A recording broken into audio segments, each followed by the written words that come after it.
Greetings and felicitations again, my fellow perceptive purple people.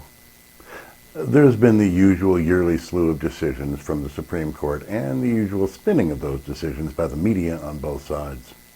The usual tactic is to focus on minutiae surrounding a case rather than actually look at the principles involved. With that in mind, let's look at one of these today. 303 Creative LLC versus Elenis, or what is generally being referred to as the 303 case.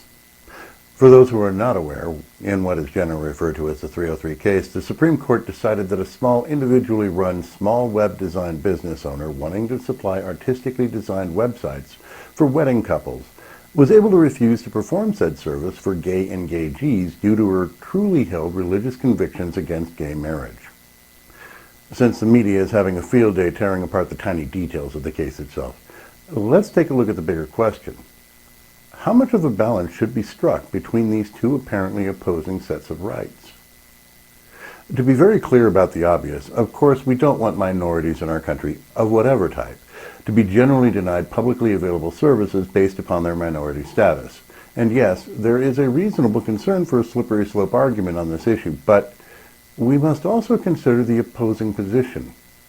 Should any person be forced to provide a specifically artistic service against their truly held religious convictions?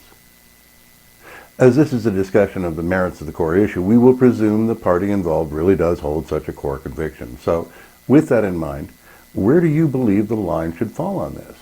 Should such artistic endeavors for hire be considered as accommodations instead of how the Supreme Court viewed them? Perhaps, even more importantly, would you have any suggested compromises that might assist here? You know the routine.